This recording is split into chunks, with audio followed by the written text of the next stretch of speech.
Hi everybody, it's Maria at the Crested Butte Library. Here reading to you on Wednesday the 19th of January. This is our Read Aloud time slot and we're doing a virtual Read Aloud.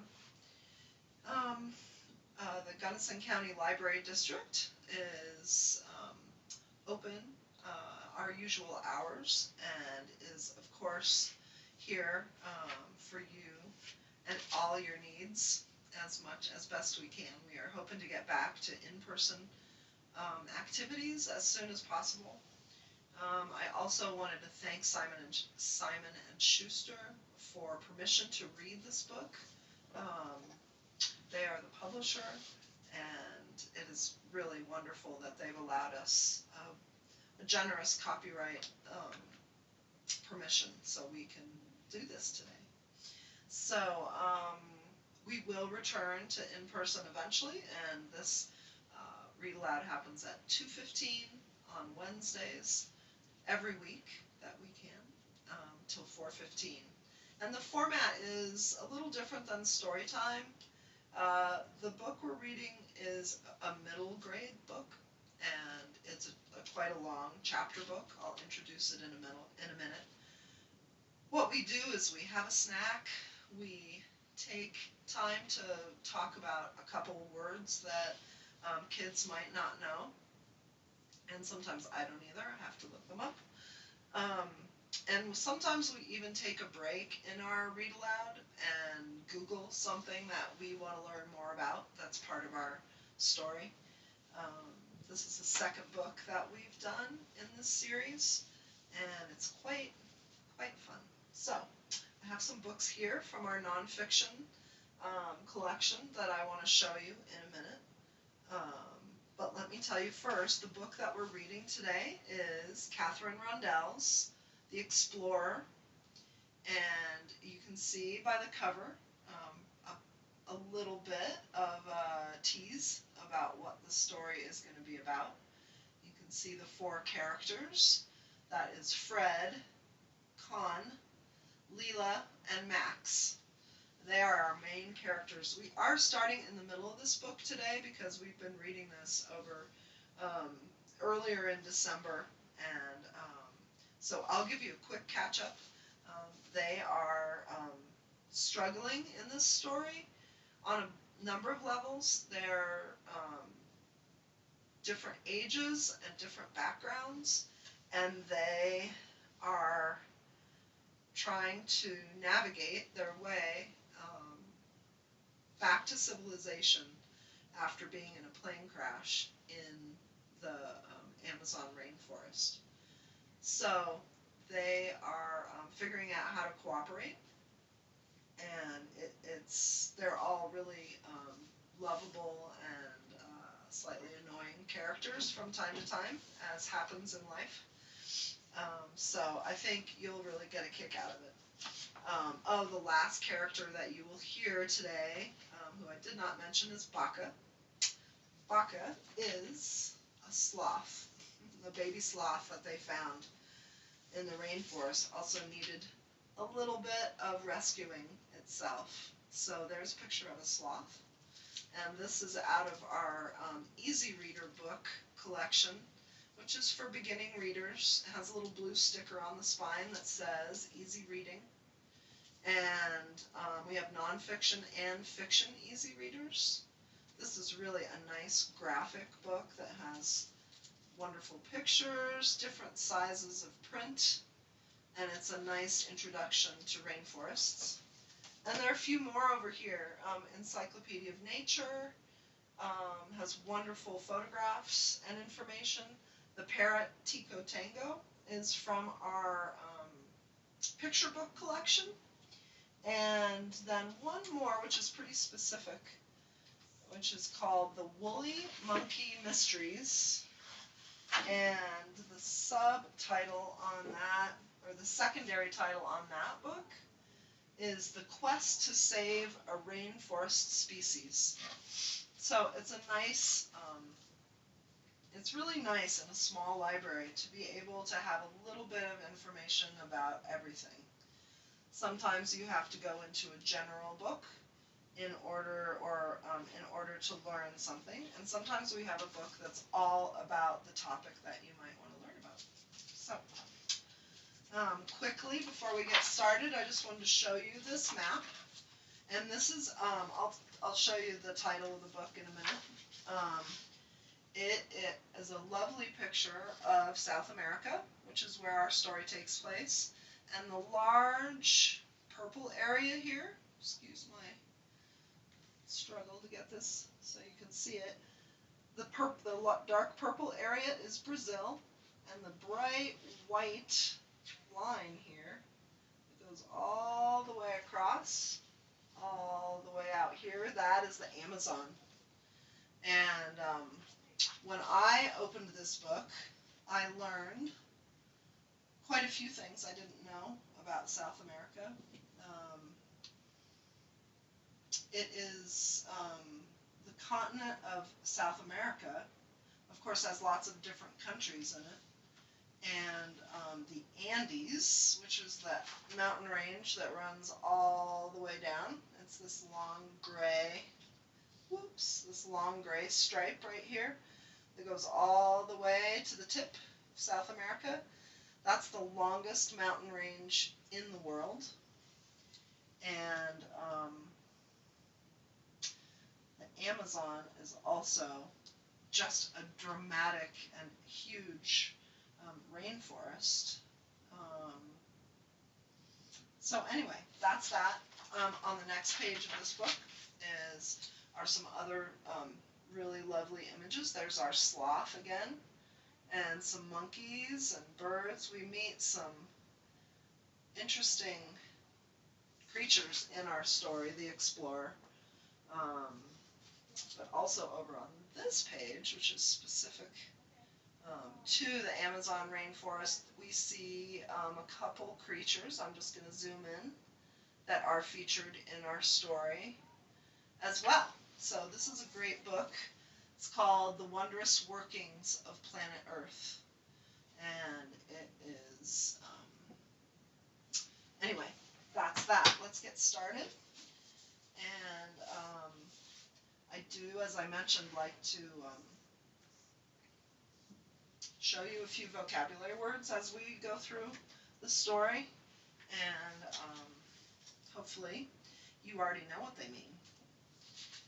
We are on page 115 in this book, and I also want to mention that we have at least 2 copies of this book on the hold shelf under CB Youth Programming. So if you wanted to check out this book and catch up on this first part that you've missed, first 100 pages or so, we'd love you to come by and check out a copy. And we will continue reading this until we're done.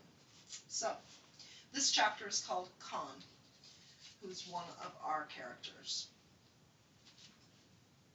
The next day was a Thursday at school, and it began with double geography. Geography is our first word for vocabulary, and it basically is the study of the earth, and I think of it as also the study of maps, but that's not completely accurate. But it's a class that that people take. The most exciting thing that happened on Thursday was biology with old Mr. Martin, who's liable to fart at unexpected intervals. This Thursday, Fred woke to a rainforest thunderstorm and rain dripping through the roof of the den into his ear. Leela and Con were already awake, poring over the map, their heads almost touching. They found a map, by the way, stuck up in a tree. Max was snoring in a rain puddle. Max is only 5. Mud in his hair and eyebrows. Baka's fur was soaked, slicked down against his bones. He looked as furious as it is possible for a sloth to look. Leela laid her thumb on the X on the map. It's got to be much closer than Manaus, she said as she turned. and saw that Fred was awake. And it'd be safer. We'd be on tributaries instead of the main river, Fred. Do you think the raft could get us there? Fred looked, or moved to look, feeling his muscles creak under his skin. Both girls were shivering. It wasn't cold, but the damp of the day had gotten into their skin. We'd have to get through all those weeds there, he said, and there's that sign there, and that thing that looks like a snake. Exactly. He looked out toward the river and the filing cabinet gray sky. But yes, I'd say we could. But you don't think we should? Asked Con. It was very clearly a question that begged the answer no.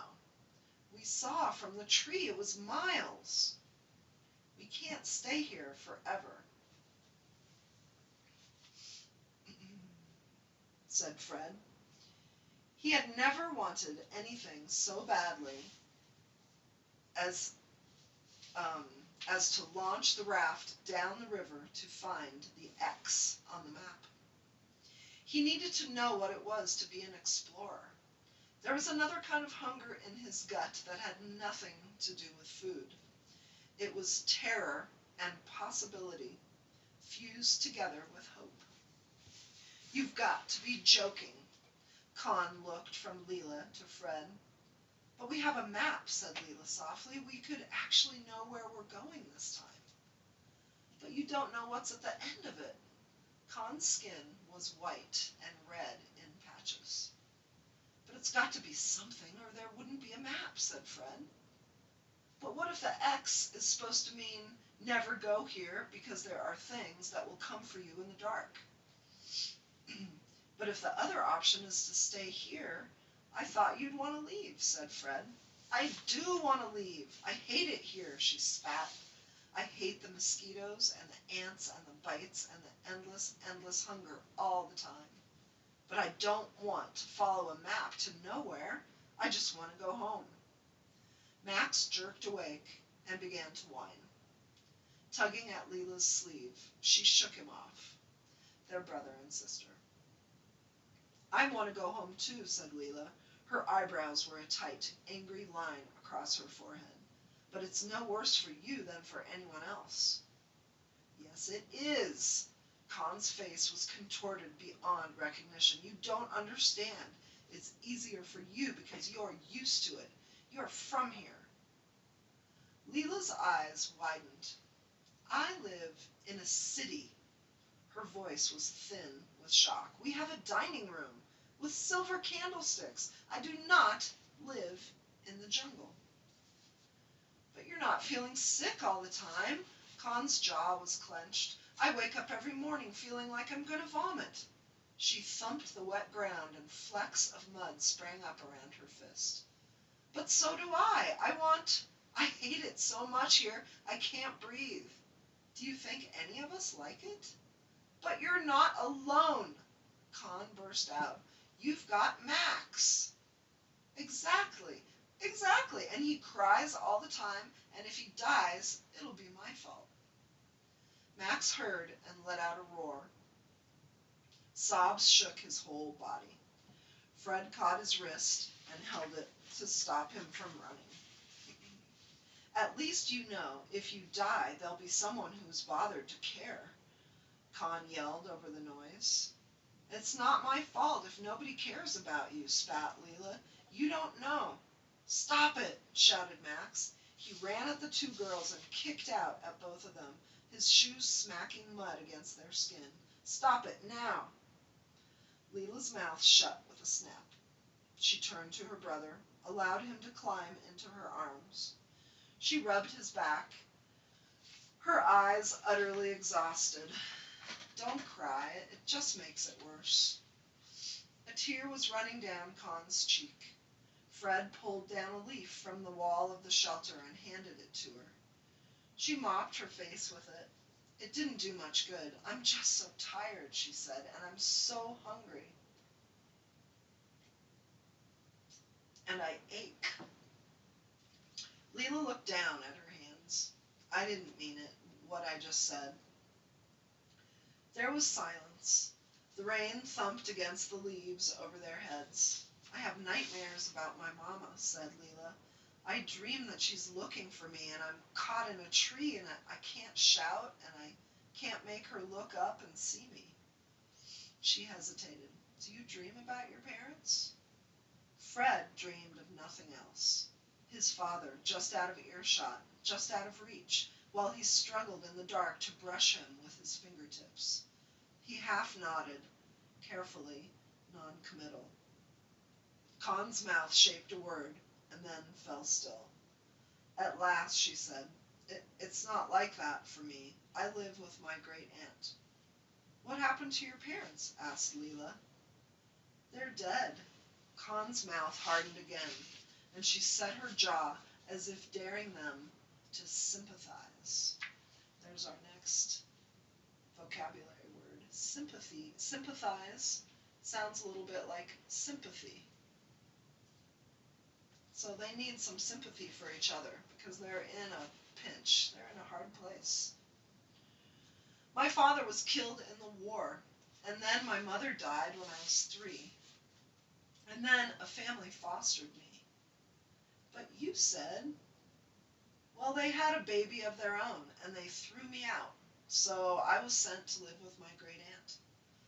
Con gave a carefully nonchalant shrug. She didn't really want me, but there were no other options. They kicked you out? They said I bullied the baby. I didn't, but I once it was crying and it wouldn't stop and I gave it a tiny slap. Oh, said Leela. Her face was stricken. And I don't know.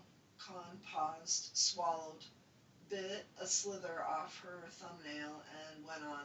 They said I shouted things at the baby. It was only once, truly, and it didn't understand, so why would it matter? Fred nodded. My great-aunt, she sends me to spend summers with the nuns. The nuns? Convent school, that's why. I'm in Brazil. The year before that, I was in India. She says the travel will improve my character. I hate it. Do you want to be improved? Leela seemed to be trying not to sound too skeptical. Con tried to smile. Not really, but she likes girls to be quiet and proper. She says I'm rude. I don't mean to be, but then when I try to be good, what I think's good, she doesn't notice. Or maybe she doesn't care. So mostly I don't know, don't bother. She wiped her nose with her finger and thumb, and I don't think she'll have sent people to look for me. There isn't much money. The convent school paid for my boat fare over here. They have a fund for war orphans. She grimaced, a deep, bitter wince away from her own words. Charity case. So when you said, I lied, your aunt sounds absolutely awful, said Leela. Really, said Fred, she does. He wondered if he should punch Con on the arm the way the other boys did at school. He decided it might not be a punching occasion. She's just old, really. Con breathed in a deep, shuddering breath, as if she had expelled something weighty. She scrubbed at her eye with a handful of her hair. I've never told anyone about my foster family. Please don't tell anyone. Who would we tell? Said Fred, looking at the green hush of the jungle around them. Excuse me. Leela unhooked Baka's claws from her hair and settled him on Con's shoulder. Here, he might try to eat your ears, but he means it in a nice way. A tear ran down Con's cheek, and Baka licked it away. Fred looked at Con. Fred never hugged anybody. His father did not believe in hugging. He said it was presumptuous and unhygienic. But Con looked so suddenly bony and defeated. He made a fist and pushed it softly against Con's shoulder, rocking her sideways. Con waited longer than Fred had expected before she tensed up, and with a half laugh, shook him off. Okay, she said. Her breath was shaky. Fine, you win, we'll follow the map. Fred felt something fierce and hot ignite in his stomach. If we gather grubs and berries today, he said, we could be ready to go by tomorrow. Leela looked at Con's tense face. Tomorrow, she said. Con hunched her shoulders and bent her head. It was almost a nod. Next chapter is called Smoke. The next day dawned swelteringly hot.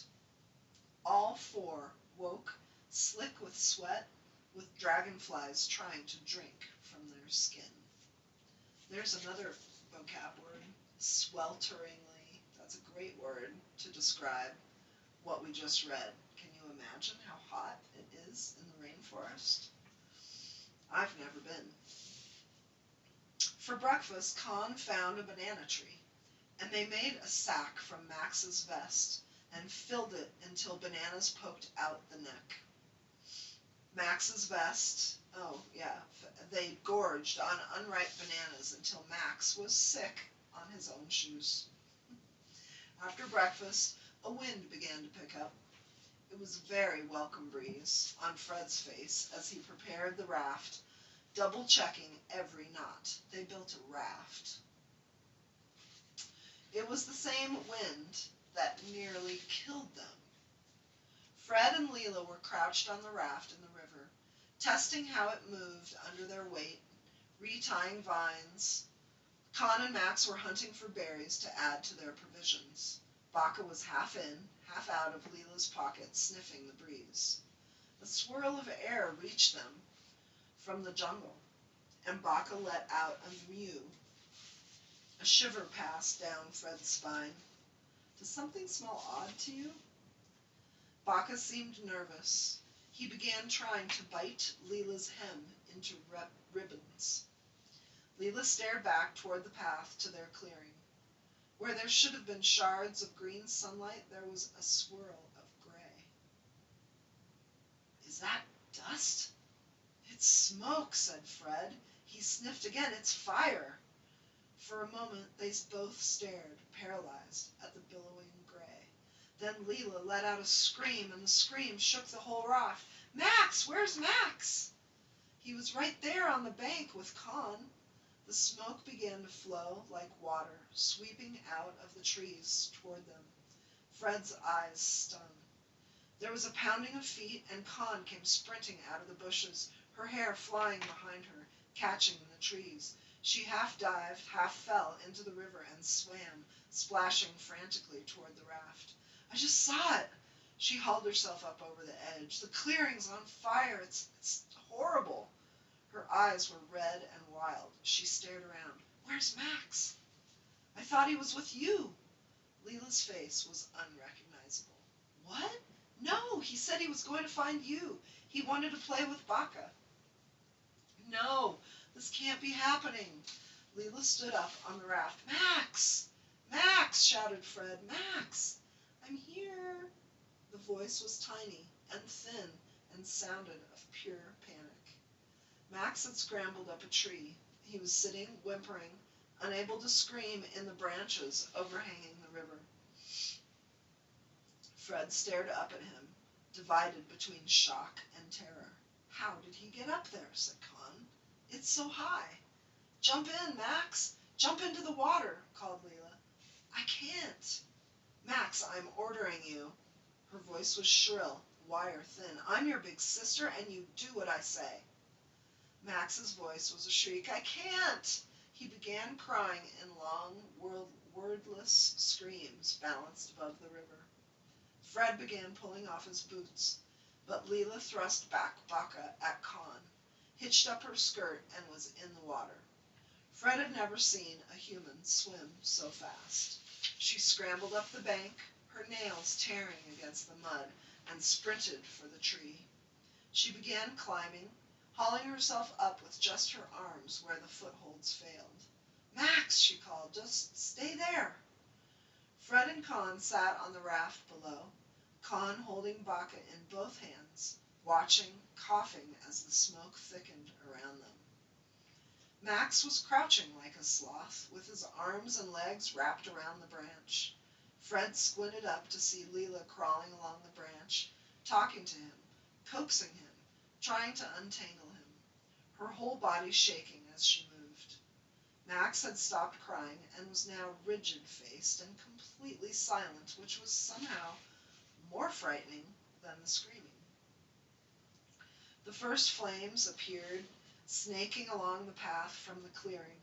The heat sent up sparks, catching at Leela's skin and Max's feet. There was a bang, like an erupting paper bag, as below them seed pods exploded in the heat. "Jump in!" Fred shouted wildly. "Just jump in and we'll come and get you." There was only smoke now, smoke and the sound of Leela calling to Max, singing to him, coaxing him desperately. "Jump!" shrieked Con. "Please, now!" Then two bodies plummeted down into the river. The water closed over them. They landed in an eddy of water, and the current swept the two of them, too fast, into the middle of the river where there were rapids. Fred squinted through the smoke. Their heads did not resurface. "Take the pole," he said to Con. He took a deep breath. "And if we all die, tell my dad, sorry." He dived headfirst into the brown water and struck out toward the rapids. Fred opened his eyes, but all he could see was churning foam. A body smashed into his, and he grabbed it. It was Max. He tried, through his panic, to remember what he had read about saving people from drowning. You had to gently cup their chin in your hand. He remembered that clearly, but how? The current was too fast to make cupping of any kind seem plausible. Fred spun onto his back and hauled Max up to lie on his stomach, trying to keep the boy's head out of the water. He couldn't tell if Max was breathing. With one arm, he began to swim backward toward the bank. The water was trying to pull them under. He could see only smoke and spray, and the river sweeping over his face with every other stroke. "Don't panic," he whispered to himself. This would be a bad moment to panic. A burning branch fell into the water inches away from them. Max gave a cough and spat out a water beetle, hacking weakly as the water washed over them again. Just as Fred was starting to feel that panicking was really the only available option, he saw something in the smoke. A yell came over the sound of the fire and the water in his ears. "Fred! Max!" It was Con. "Over here," he called. "Swim toward me," she screamed. "I can't, the current." It was bitterly hard work staying in one place. One of his legs was starting to cramp, and he was terrified that Max's head would go under the water. A shape came out of the smoke. It was the raft. Con was covered in gray ash. She was paddling hard with both hands, roaring their names as she came. She reached Fred just as he hit a swirl in the current. There was water in his eyes and a painful cracking as Fred's ear smacked against the wood, and a scream from Con.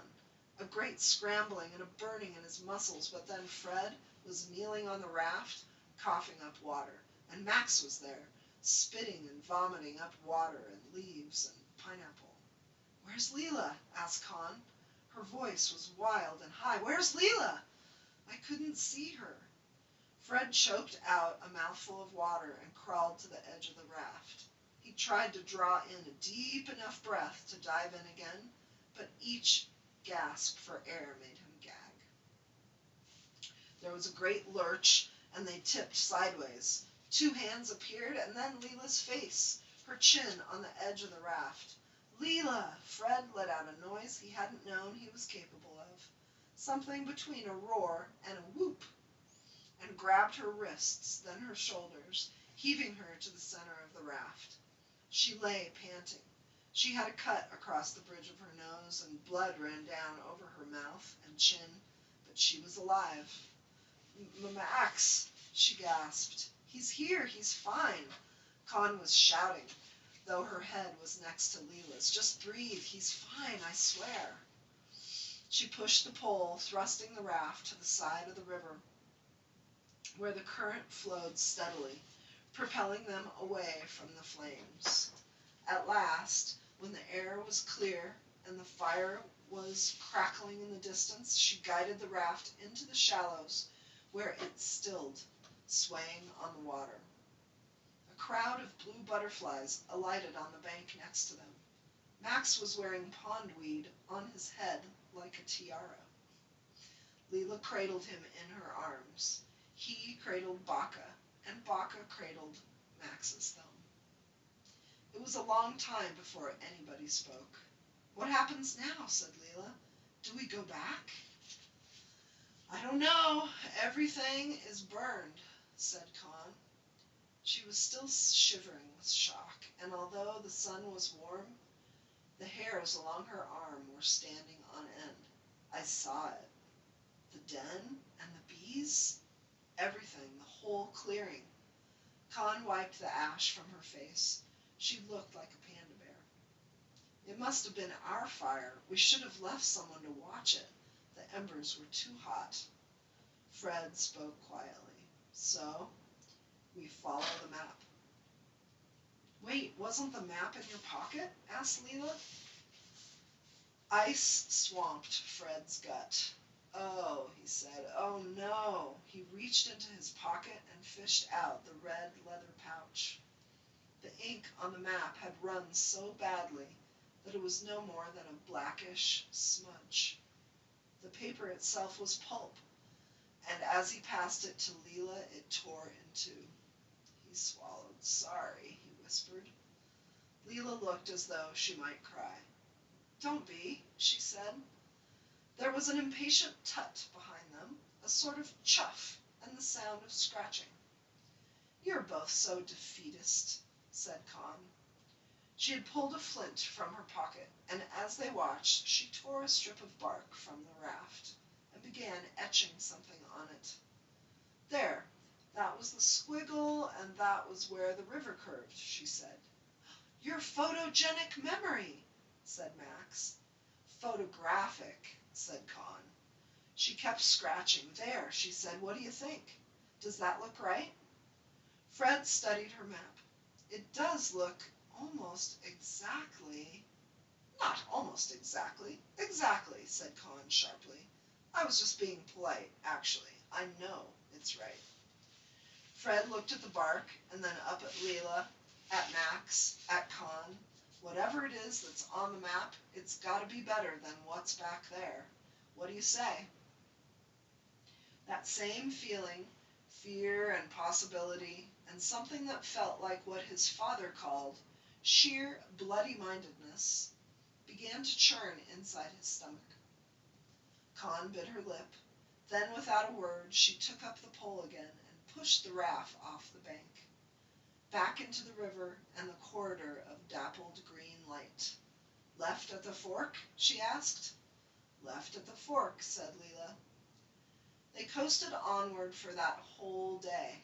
Some of the tributaries were only 8 feet across, with a cathedral roof of branches above them, creating a midnight darkness. Others were so wide and bright it was hard to see the opposite shore. As the sky grew pink, Fred turned and saw on the opposite bank a caiman, as big as a Great Dane. That's kind of alligator, right? It lay in mud, its eyes at half-mast, staring straight ahead.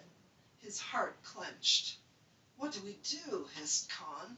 She spoke without moving a single facial muscle. "Nothing," said Leela. Fred held the pole in his hands like a spear, but the caiman did not move as they floated past. The sun dipped lower over the river ahead of them. The light grew purplish and thin. "We're not safe, are we?" asked Con. "No," said Fred, "but we could pretend we are." Leela tightened her grip on Baca's paw.